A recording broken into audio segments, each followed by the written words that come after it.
Control the damage on the Scar Radio. What's good, beautiful people? I go by the name Jordan, and this is Control the Damage on the Scar Radio.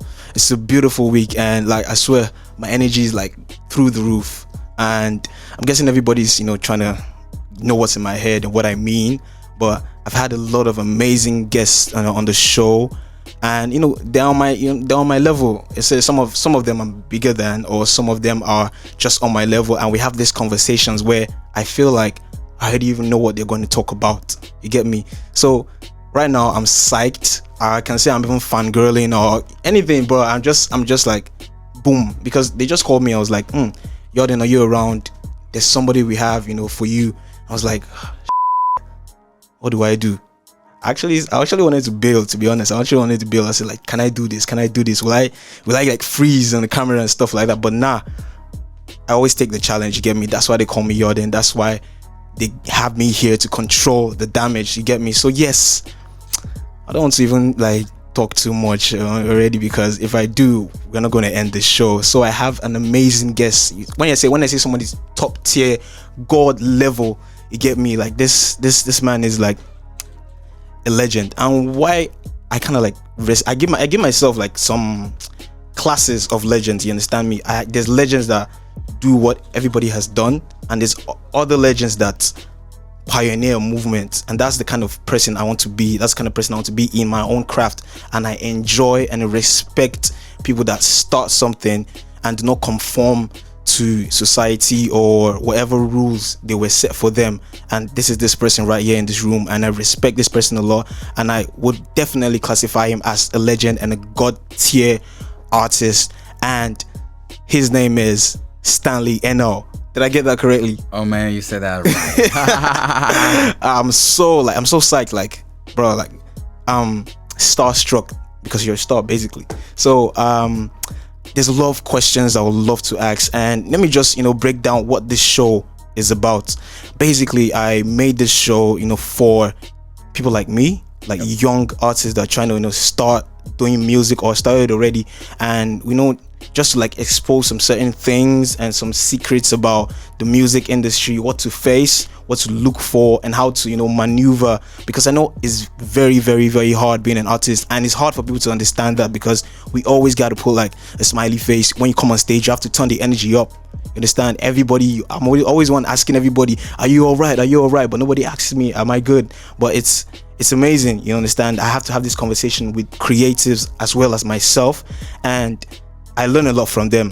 You understand? So I would love to get very, very deep in a conversation with you, and I would love if we just vibe with me like that, because I'm deeply a fan. Like it's different when I never even dreamt of starting music. Someone like you has been doing it consistently. Like that is like, it's crazy for me, to be honest. Like, it's crazy for me. I literally had to bring my photographer to here right now to document this particular moment. So how you doing, and how have you been? Yeah, man, thing. I mean, I'm super well. I'm blessed, being alive, and just because being alive alone is also very hard. Definitely. You know what I mean? So I'm really well. I bless God for everything, and I know that the best is still to come. And I want to appreciate your energy as well, because just your intro is sick and mad. Yeah. And you're definitely right. So I can't wait to ride with you. Yeah. And see how it goes, and also learn from you. All right, definitely. And everybody watching, this is Stanley Enow, and he's with me, and we're both controlling the damage together, and we are on the Scar Radio. And I'll be right back, and don't go anywhere. I got Stanley Enow right here with me. It's unbelievable, but yeah, don't go anywhere. Stay tuned. Man, dang. Yes, sir. Control the damage on the Scar Radio. What's good, beautiful people? We're back, and like I said, I have a very, very amazing person with me right here in this room, and there's a lot of questions I would love to dive in with you. And there's one that actually fascinates me. I'm very, very, very, very I have this high admiration for people that start a movement, and we don't have a lot of people like that in the world, especially from Africa. And you're an amazing artist from Cameroon. Like it's where a lot of people do not really, know things about. You understand? Like personally, me, I would say I'm not very conversant with. Even when I saw your music for the first time, that was like 2014. There's one that Sarkodie jumped on, and that is I've forgotten the name of that. Jamaica. Yes. So I was like, who's this guy? And I was a big fan of Kendrick Lamar, and I used to admire people that use their two names, like Kendrick Lamar, Stanley, and I was like, crazy, man. Like, who has that? Because my name, I can't even put my name on air. I had to find something different from what my name is, and like that alone, there's subtle things that I cherish about legends, that makes me, I like to tap into that particular thing that they do, and I like to emulate them. During that particular time, 2014, 13, there's a lot of artists that come from Africa, and they always try to want to sound so much like the Westerners. They want to sound like, oh, I listen to Lil Wayne, I need to sound like Lil Wayne, and you were not even in that circle at all. So how did you have an epiphany that, yes, I don't need to sound like these guys? Because there's a lot of pressure.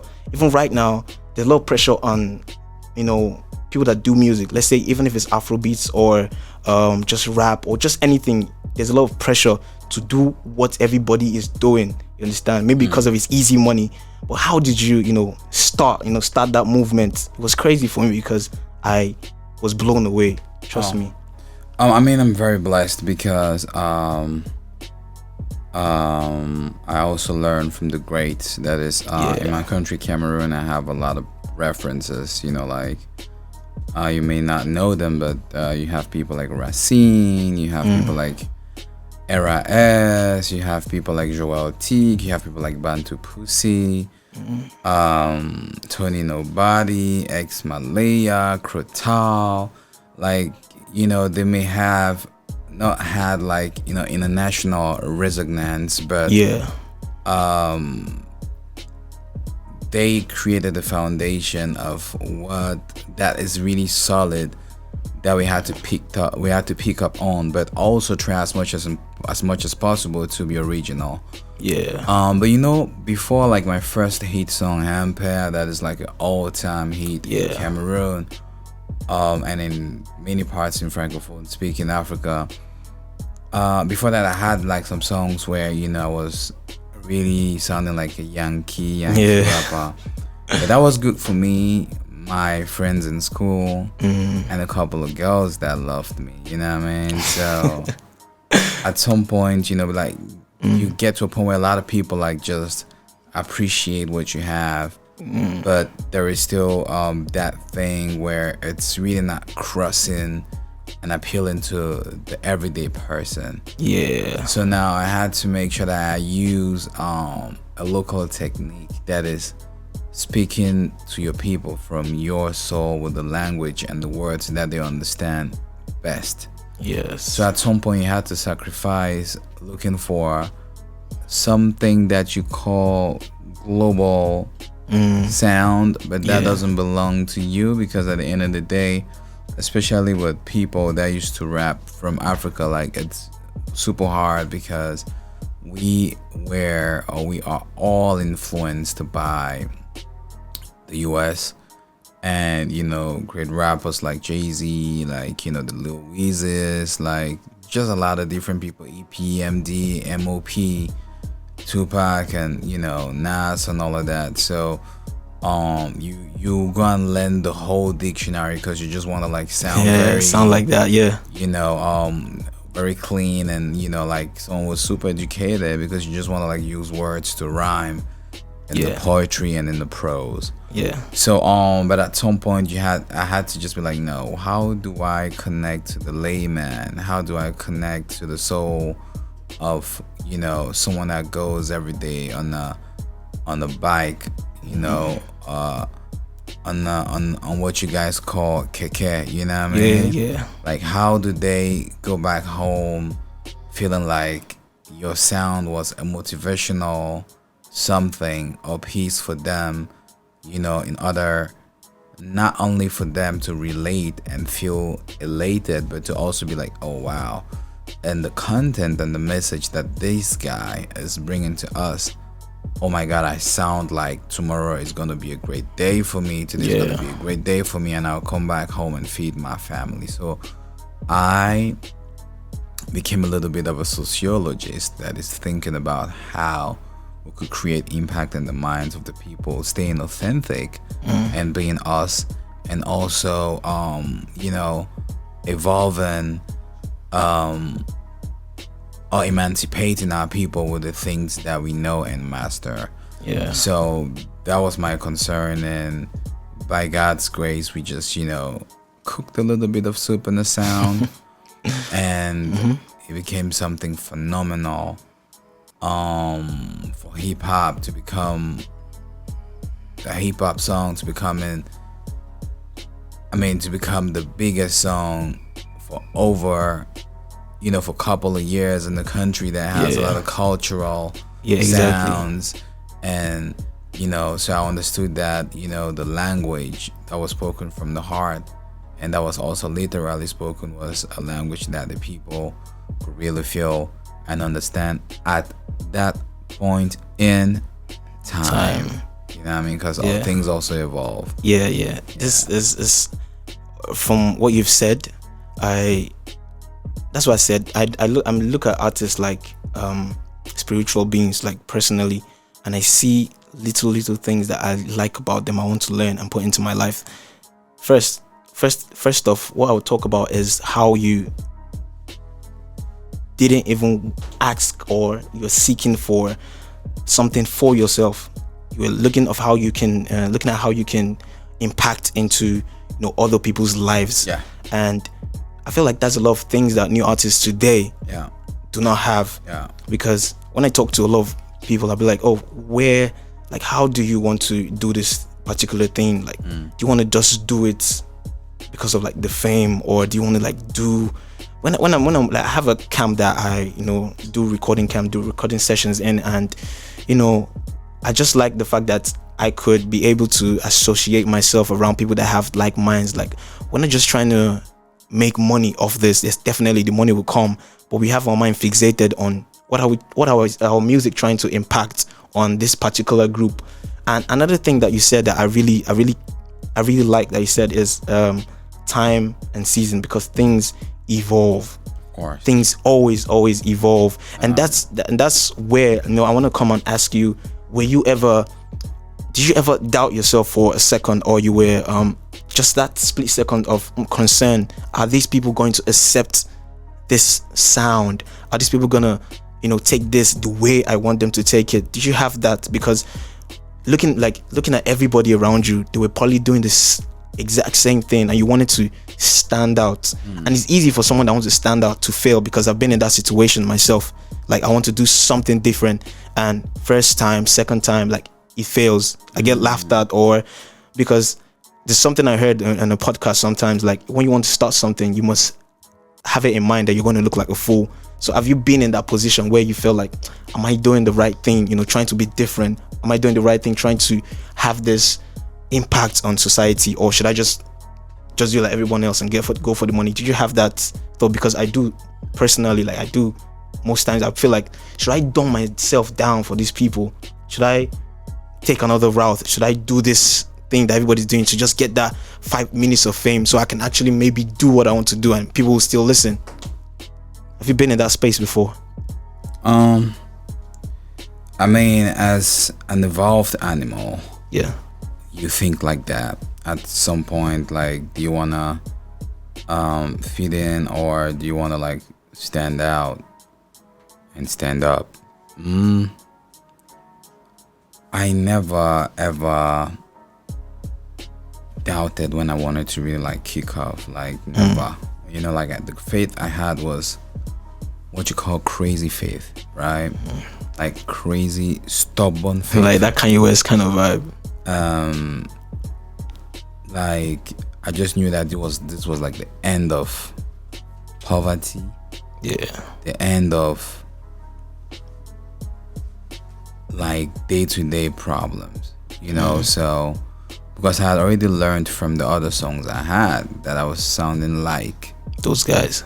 You know what I mean? So And it also came at a time where back home in Cameroon we had a lot of problems related to not only the political scene, but a lot of sports problems, like a lot of players that the federation had a lot of issues. So morning, afternoon, evening, like when I tune on the radio, that was like the conversations that I was hearing, and it was boring. So I was like, let me just change the socio-cultural or the socio whatever, like the socio-cultural climate. Let's have a different conversation. So I played my songs to a couple of people. They were like, oh wow, it's too different, and we're not sure. Some people were like, we know that this thing will fire.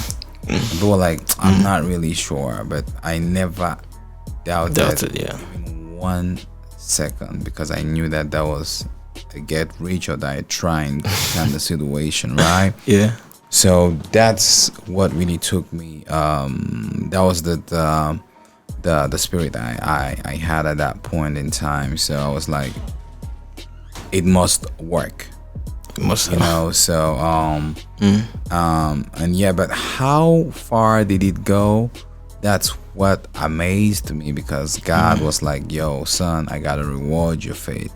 So it went to another dimension that if I tell you that I was expecting that would be a lot, but I knew I'll win.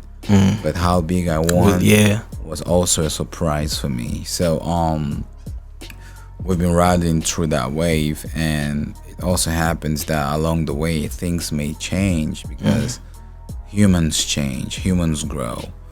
Let's say whatever I dropped 10 years ago, the people I was talking to 10 years ago, let's say they were in the university now, that maybe married, maybe some even passed. They are in different seasons in their life. So for you to grow with your audience, you have to be able to learn and know what they like, and to know what they like, you have to be close to them. And with the music, if you're not careful, you may grow big and forget how it started, because there's just so many things in your mind, and it's very human.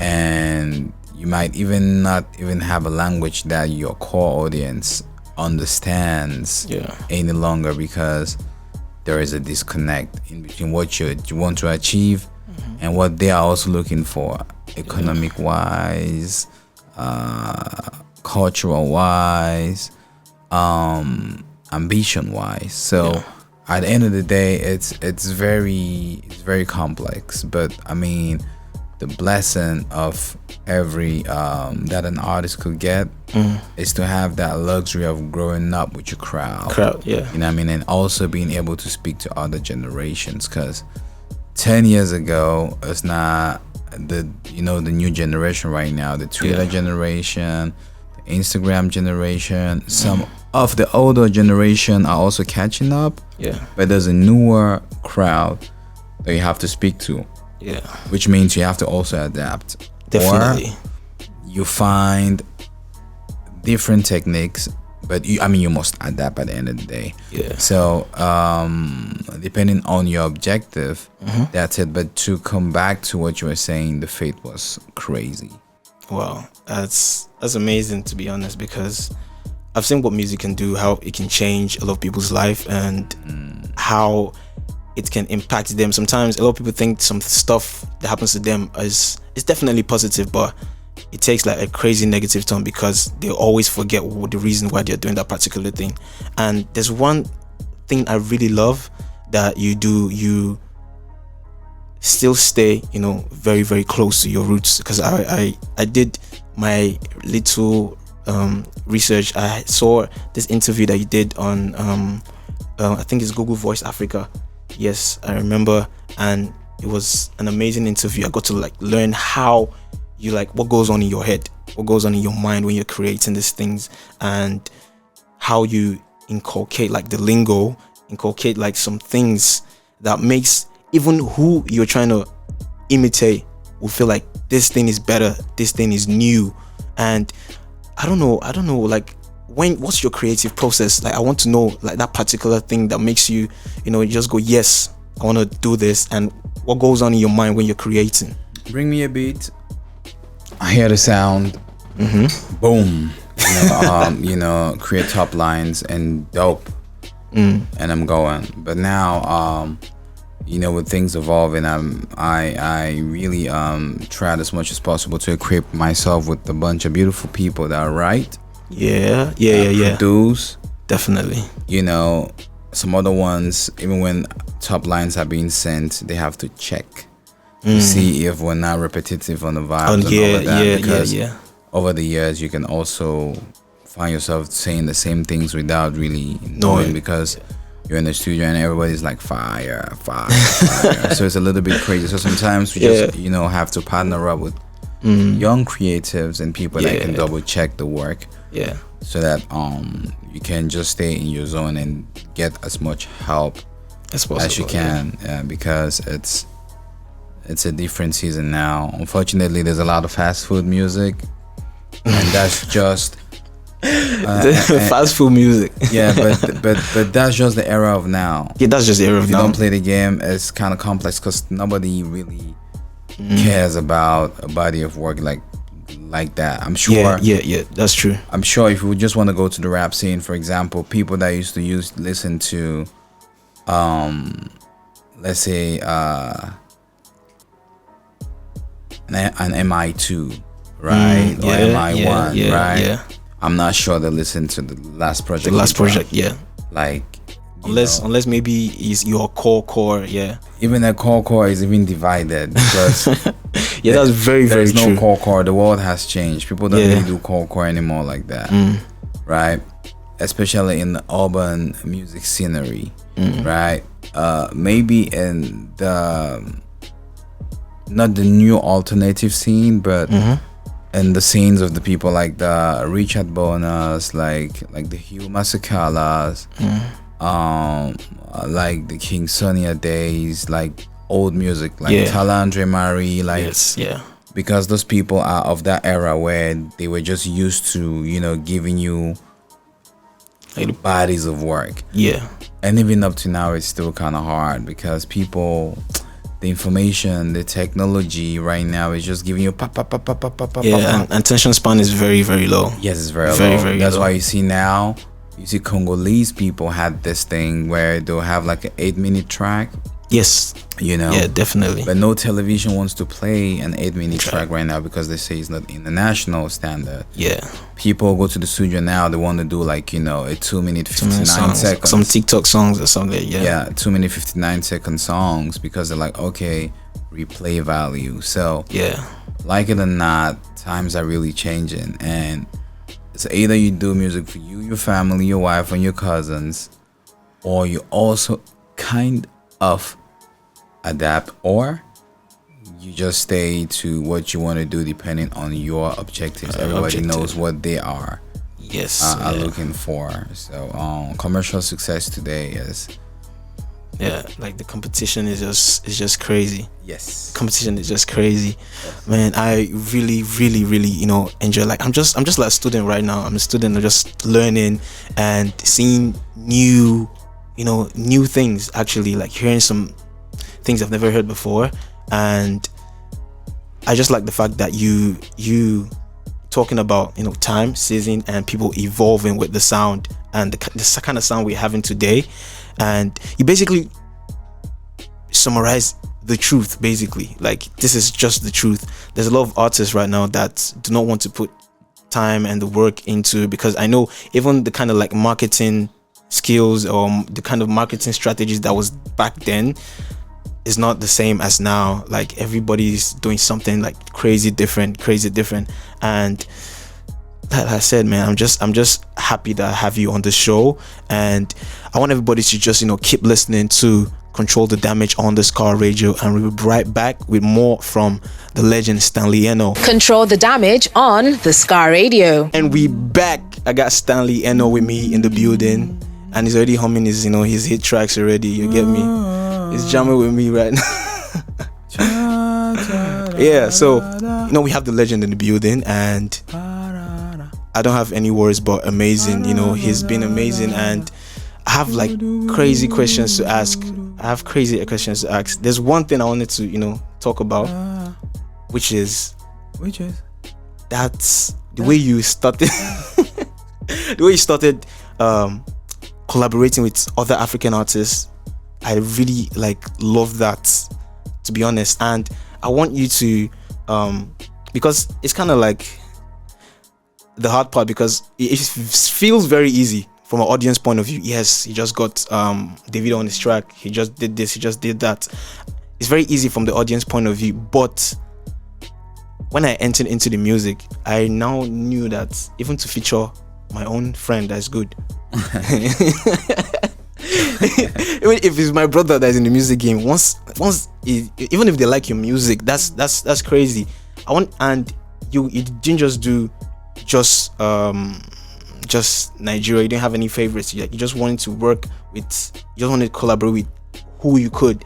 So was your intention, more about trying to diversify yourself or evolve? Was that an evolution process, or it was just one of the things that you just felt like you wanted to do?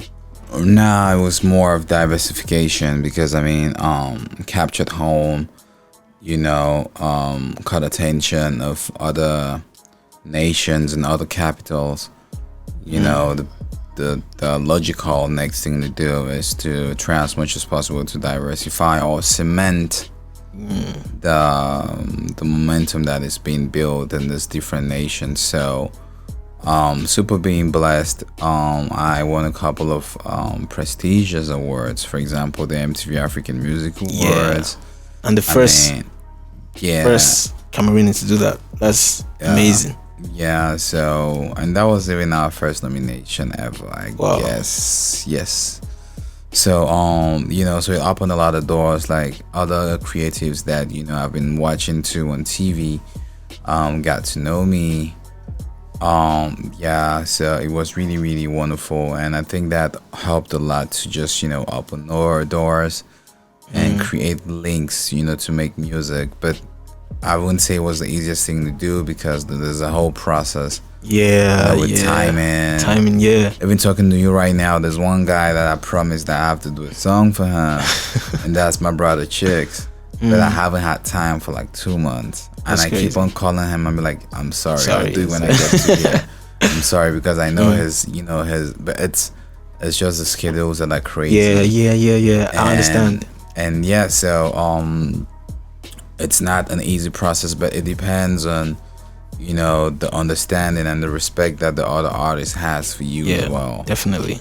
And I know that some of the other artists that I connected and collaborated with, some also came through because of the momentum. Yeah. And they didn't want to maybe miss out on an opportunity. Yes. But not maybe because they really wanted to do it. Because everybody's in business.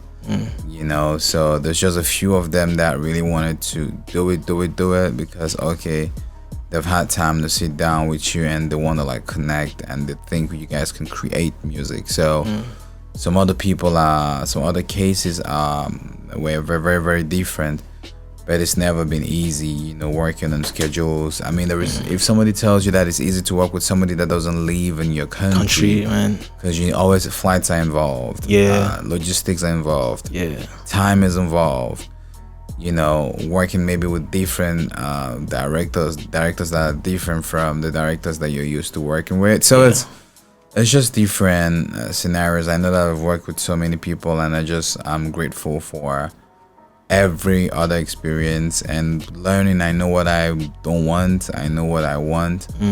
And so it's pretty much beautiful as a whole process. And okay, do you have a favorite feature of you, with an artist? What was your favorite one? I think I'll have to think, because there's been a lot.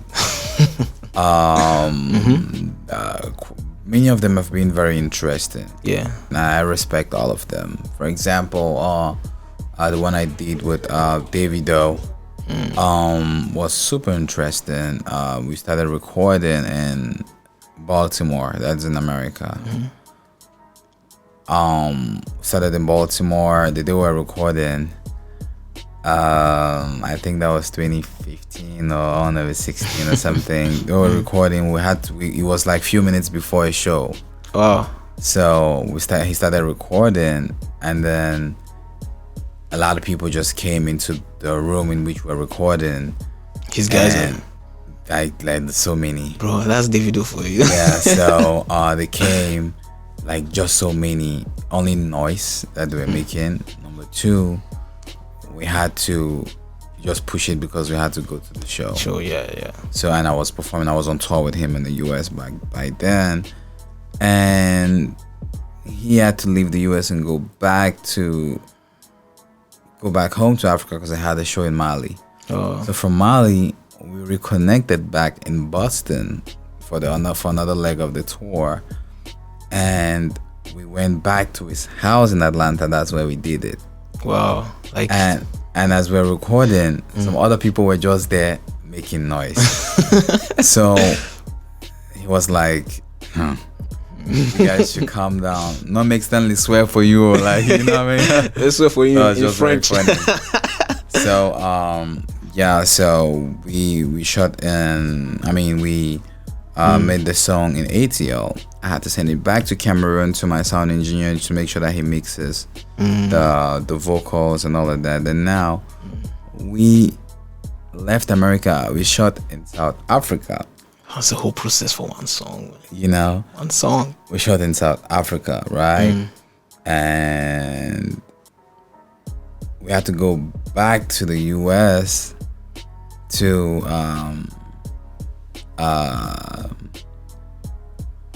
finish the tour. Yeah. And when the song and the video, I mean, when the video was ready, when everything was ready for release, he lost his phone number.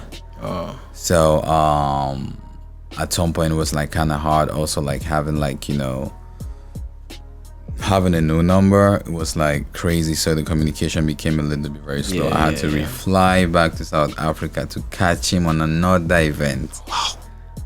So that we could decide on the release date. Right? That's crazy. It was just so very intense, but you could really tell that he was very, very, very, very, very busy, and you could really see the schedule as well. So it's either I had to try as much as possible so that we meet physically. Yeah. Because if you guys speak over the phone, it would be just phone conversations, and then after back to Hennessy. You know what I mean? So it's another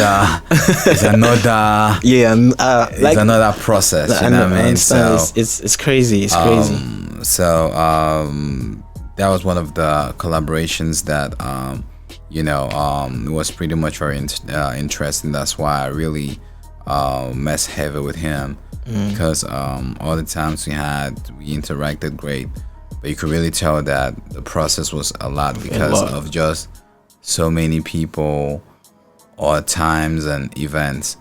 But you may not know. You just see the 3-minute clip and just be like, "Hey, it's nice or it's not nice," but it's just a lot that went into it. And I mean, there's just like a bunch of beautiful people that I made music with. I made music with Mr. Easy back then. I love that one. Yeah, and then he was sick. It's a crazy process. We connected in New York. As we met in New York, he got sick. By the time he was super fire, he got sick. I had to help him go get him food. Me, Stanley, Enow. Wow. Yeah, because he was not well, and his manager back then, the Regos, was not also in New York that day. Okay. So I think what I brought him gave him a little bit of energy. Then we went now to Times Square just for a walk, and we met some pretty ladies, and we're just talking to them just very, very regularly. And then he made a comment to me. He's like, if these girls even Google us right now, I'm not sure they would imagine who is talking. So I just laughed. I was like, yeah, you're right. Then after now, you could tell that he was like gaining energy, but at some point, he just fell ill again. Sometimes when you are in travels, especially when you leave Africa to go to America, with weather changes, you can either catch cold or you're either jet lagged and da da da da. So I also had engagements back home, so I had to fly back home, and he had to go and record in LA at some point, like maybe 2 or 3 weeks later. So there's always like a gap. Then we had to reconnect in New York again. That's like a whole process. Shoot the music video. So it's In crazy. Brooklyn. Yeah. And there's this beautiful girl that was from my country. I mean, is from my country. And I remember the day we had a show together at the PlayStation Theater in New York with Easy. For some reason, I helped her get into the show as she's from Cameroon. I just okay, cool. Like, okay, you got somebody from Cameroon was interesting, quite pretty. And I just we just supported, and we just pulled 1 or 2 things for her to have backstage access. Funny enough, the next day now, she started rolling Team Easy.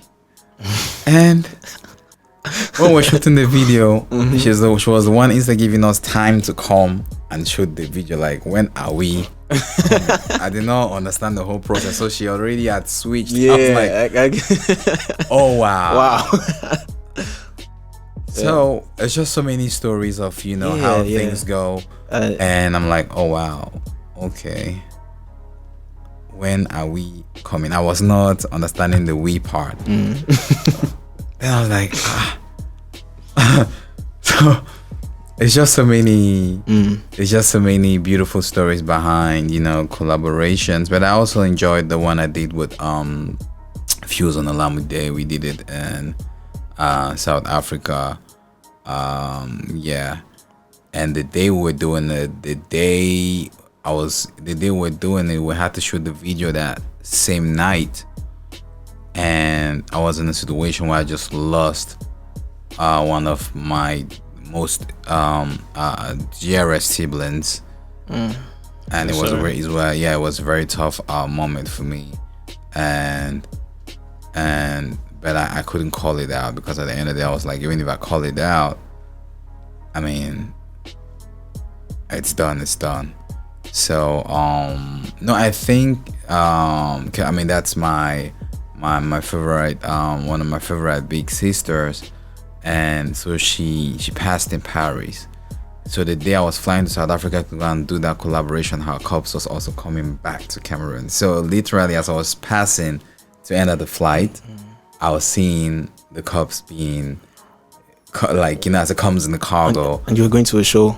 I had to do it, you know what I mean, and just catch up back, 2 days later back home, because I was like, if I stay, cool, but I have to just make her proud and da. So it was different things that were going on, and that was a very good song, African Commando. We did it back then with the beautiful brand, and the video was shot by Clarence Peters.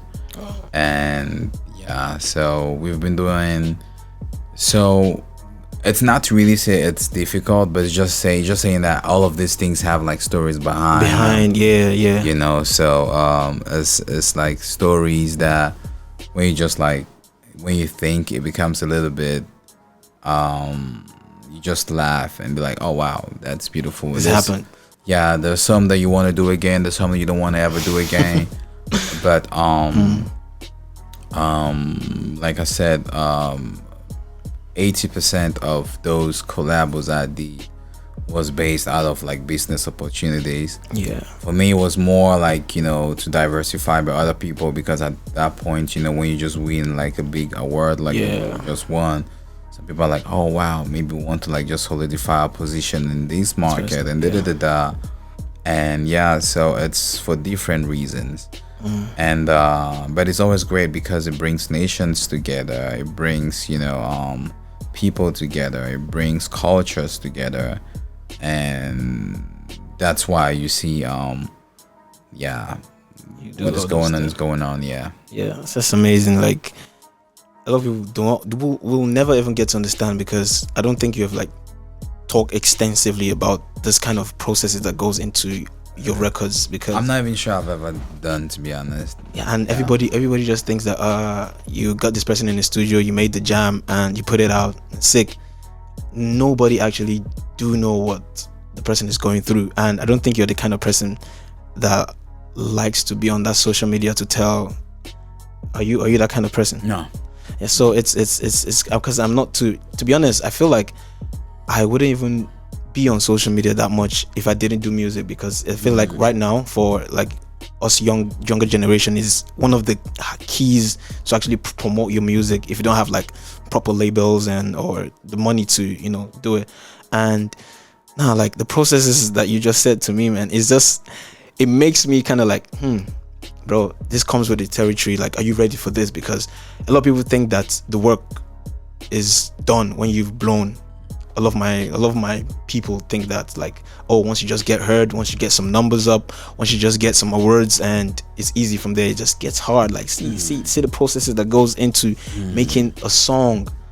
And the crazy part is, like, we can complain a lot as the younger generation, but I feel like we're blessed in some ways, because I listen to a lot of old music. I'm a big fan of like the 80s music, like Michael Jackson. That's like, great. Yeah, I'm very big on that. Like, even right now, the kind of music I make are inspired by them. So in some ways, so in some ways I kind of learn, and from you I'm picking some points to add to kind of person I am, because I also want to pioneer a movement. I want to also do something that is different from what my peers are doing, and I want to be the first in that field. So there's a lot of things I'm learning, you understand? Like right now, you're like my big brother, to be honest. Like, and it's amazing to learn all these things and know that, yes, it comes with the fame, it comes with the success, it comes with everything. Like, and also haters must definitely come, and it's something that a lot of people of my age or my in my creative space don't know how to handle.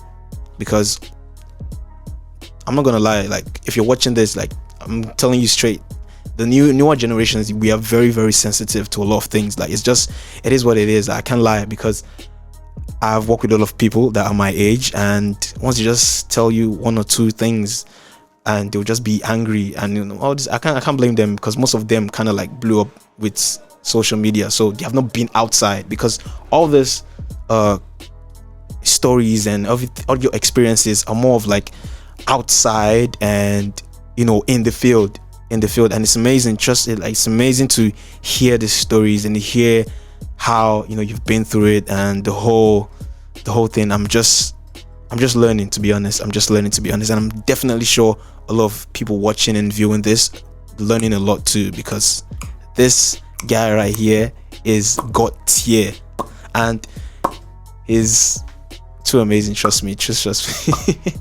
So yeah, we on Scar Radio, we're controlling the damage. I have the legendary Stanley Enow, and keep listening to the Scar Radio. Don't go anywhere. Control the damage on the Scar Radio. Ladies and gentlemen, we are on the Scar Radio, and yeah, the show is Damage Control, and we're switching roles right now. Yeah, we're switching roles. Over to you right now.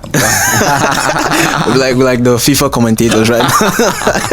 So yeah, man, I've had like an amazing time, but see, I'm basically like the next person. If you're watching this, I'm just like you. I'm learning, and if you're watching this, because all the time we've started from when we started the show till right now, it's been about I'm the one lecturing everybody. You understand? I'm telling them, yes, don't give up on your dreams. Don't do this. Don't do that. But I'm learning, with this conversation that we're having, and I'm sure definitely a lot of people, a lot of artists, from all over the world that would tune in to the Scar Radio and watch this will be definitely motivated and inspired by this, because it goes a lot.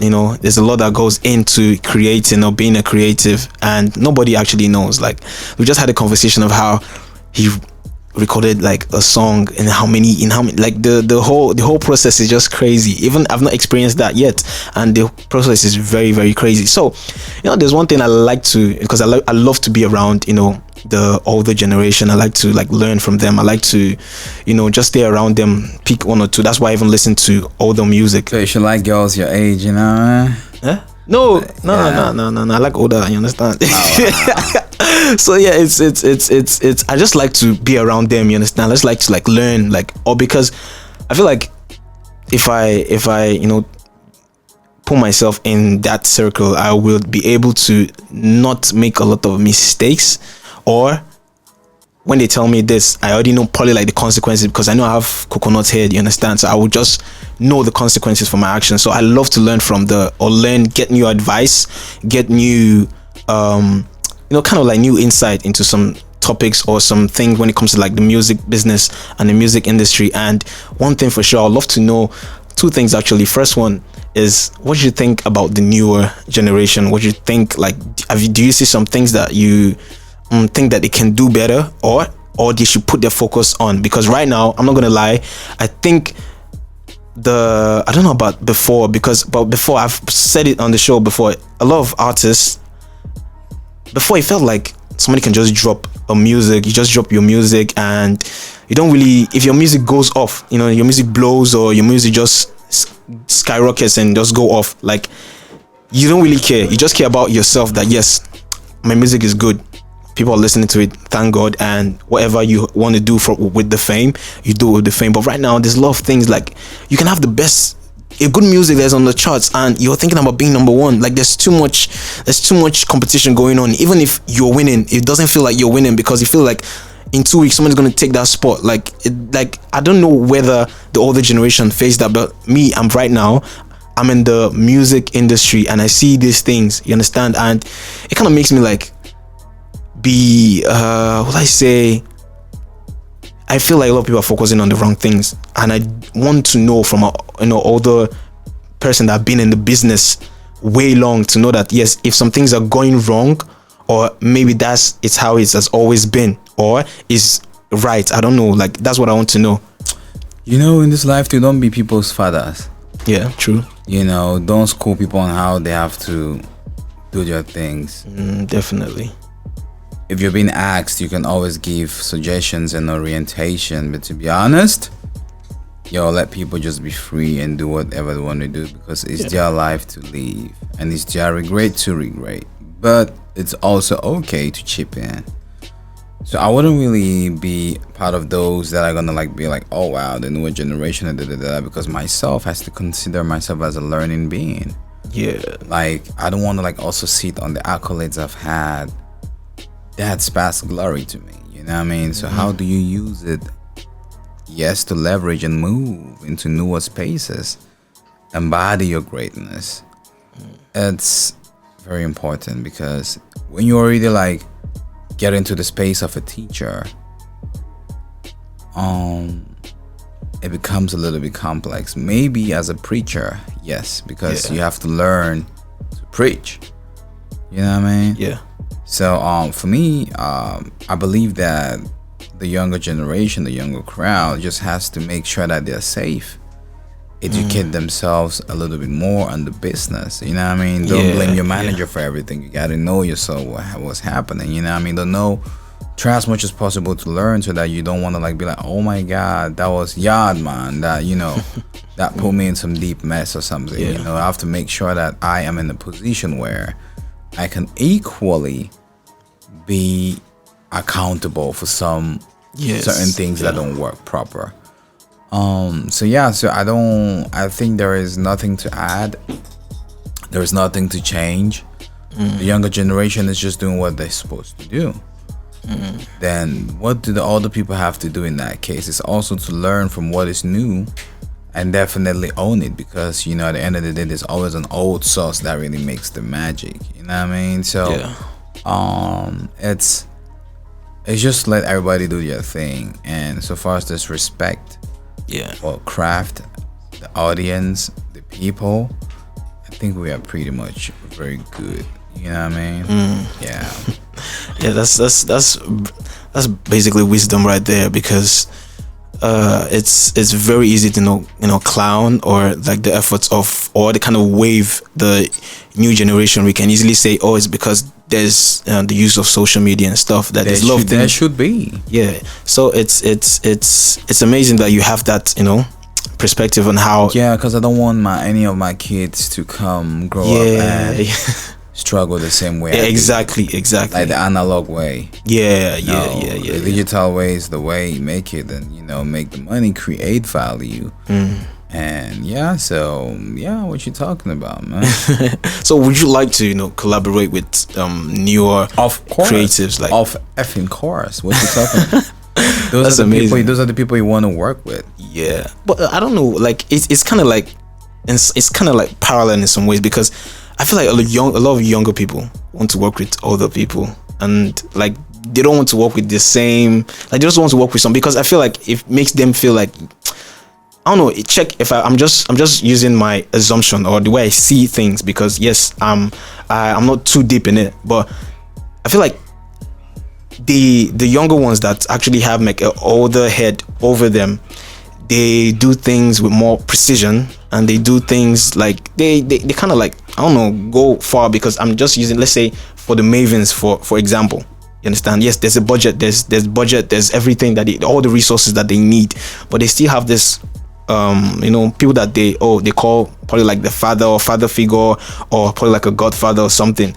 Like, is there a distinct, do you feel like there's a distinct distinction between someone that has someone in his age bracket that's we're doing things for them, or someone that has like a father figure? That's what I'm going to with this thing. Like let's say you have like a protege now that will, you have to just tell this thing. Do you think that kind of person will be better off even in the new generation than somebody that just going with the flow? You can never tell, because it's success is also within the, also lies in the ears of the listener. True. You know what I mean? So it's not because I am this person's son or this person's protege that I stand a chance to win better than the other person. True. But having mentors is great when you want to grow, so that you can learn how to absorb shock. Yes. When it comes. Yes. You know what I mean? That's why you see a lot of people can blow up, but if they had no mentors and they had no people that really learned or showed them the hard way, when they go up, they crash, because it's kind of hard, So at the end of the day, the reason why you need to have a mentor is to make sure that when it becomes shaky, when it becomes rocky, when it becomes windy, you can be able to be like, oh, okay, you can handle it. You can handle it. But the school you come from doesn't really guarantee. Yeah. Might guarantee success, but it's doesn't say that other people have less success because they didn't go to that same school. Because at the end of the day, entertainment, you don't know why people love some certain things. Art is very subjective, whether they like it or not. So it boils down to what I previously said. Exactly. So I really, I've learned a lot, to be honest. Like, I've learned a lot from this conversation that we've had. Me too. I just like the fact that you're very, very open-minded, which is very hard to see in the older generation. Yard man thing. I'm not too old, man. Don't make me feel old. Okay. Yard man thing. I'm a new artist, man. What you talking about? All right. My bad.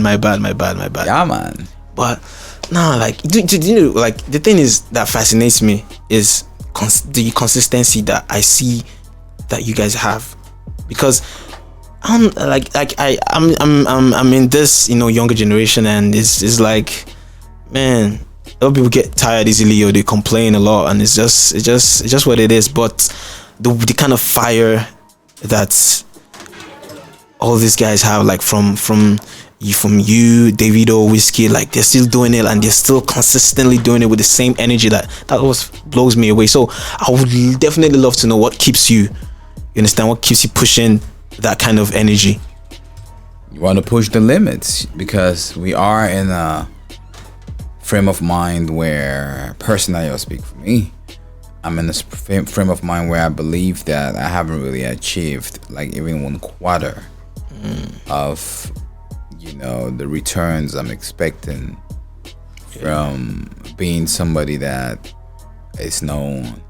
So I still have to try as much as possible to just keep digging and pushing and connecting, unifying, speaking, prophesying, so that's it. I don't really think I've really reached like max capacity So I'm even way more hungry than the new school cat. Wow. You know what I mean? Because you can learn from errors. You can learn from, things that you didn't understand a couple of years ago. And now that you know how these things can be operated, you try as much as possible to be like, yo, let me take a leap of faith and make it happen now. And one even has to shine everlastingly in God. So there is still that fire, that passion that animates, you know what I mean? And yeah, man, what you talking about, man? New school, you know what I mean? Yeah, definitely. New in the brain, yeah. Because as a number, there is a lot of stadiums to sell out. I'm like, yo, what you talking about? Look at some K-pop kids just coming up. Damn, those guys and doing some crazy numbers. You want to be able to do that. Definitely. But you want to be able to move differently. Exactly. Because you can't be moving like you were moving 5 years ago. 5 years ago, yeah. It means that you have not grown. True. And we bless God for growth, and we implore Him for elevation. Definitely. I really enjoy having this conversation with you. I swear, I've learned like a bucket load of wisdom, and I kind of have a certain orientation to go with this, to be honest, to go with the music, the industry, the business, what to expect. And when some certain things happen I shouldn't face, that's just how it is. I just like that you have been able to break down a lot of things for everybody that's watching, and for me personally, because I love to put in work and know that yes, I'm putting in my work in the right place. So I just speaking for everybody, that watching this right now on the Scar Radio. This is, man, it's been amazing. Trust me, it's been amazing. It's been amazing. Yard man. African gentlemen on the takeover. Walk up for my people, yeah, protector. Even if we missing at the last supper. Jump from the plate like a grasshopper. Damn. What you talking about, man? Damn. The way you switch from to do English, then you just switch to another. Yeah, man. Man, it's been amazing, and that's what we do, and control the damage. You control, the damage. You understand? That's what we do on the Scar Radio. Keep listening, keep it locked. Don't turn that dial down. Don't go anywhere. Keep watching. I'm watching you. Don't go anywhere. Control the damage on the Scar Radio. And we back controlling the damage on the Scar Radio. You know what it is. You know how it is. And I've had an amazing time. And it feels like it's a wrap. Feels like it's on a wrap. Yeah, on the wrap. You get me? So yes, man, I've had an amazing time. Bro, boom, my head is if I go home now, just jot things down. You get me? So yes, if you want to keep listening to me every week, and we do this, we control the damage. That's what we do. You understand? Sometimes we even have freestyles here, bro. It doesn't have to be. We don't have to have conversations all the time. You get me? Just freestyle, do your thing on the Scar Radio. And if you want to listen, put the beat now. You understand me? Put the beat on. Put Let's control the damage. You want to go on the website, you want to listen to this conversation every Thursday and Saturday on www.thescarradio.com, and on Instagram at the Scar Radio, and on Twitter, those guys that like all those violence, you understand? So yeah, Scar_radio. And you want to follow the boy, you understand? You want to follow me, you want to tap in, you want to listen to me, my music, and what I do every day, a day in the life of Jordan. Yeah, on Instagram at this is Jordan. This is Jordan. This is me. You get me? Yes. And I have my amazing guest here. I swear I don't even want him to go. If he's going, I'll just follow him. You get me? I'll just follow him, to be honest. So how can everybody watching and listening, how can they reach out to you on social platforms and all that? I'll just give them my number so they can call me. No, please. I'm giving them now. Okay, everybody. I'll give you my number. It's gonna be 08. Wait, let me bring out my phone. 00 000 and 9 zeros. Pick it okay. up. You've heard the man. Yeah, but so you can catch me on social media at Stanley Enow. Stanley Enow. Stanley Enow. Yes, sir. Enow. Yes, sir. That's my Instagram handle. That's my Twitter handle, and Stanley Enow official. That's my Facebook. So basically, you know, so STANLEYENOW. So yeah, man, let's do it and get ready because you know new music is coming. New music and new exciting projects are coming out. And sir. we fresh. And like I said, you know, it's our era, it's our time. So thank you so much, Yardman. Yeah, I appreciate that. This is a honor, man. Yeah, you know, so the Scar Radio, that's my baby as well. Yes, sir. You know, that's, you know, I'm home right now. I just want to thank everybody on the camera, everybody listening, you know what I mean? Yeah, I see my boy Davies Barcy in the building, you know what I mean? I just want to say, you know, big shout out to Fabulous. Yeah. To Jumai. You know, I see my boy Brown, Mr. Cameroon in the house, Tabita, and you know, Town Crier, the whole of the Motherland Empire movement. We implore for emancipation and God's elevation. God bless y'all. Chi. Yes, sir. And that's a wrap. You know what it is, you know, next week I got some, you know, interesting people that will come over talk on the show. And, you know, that's what it is, man. Like, we out. Control the damage on the Scar Radio. The Scar Radio. Let's go.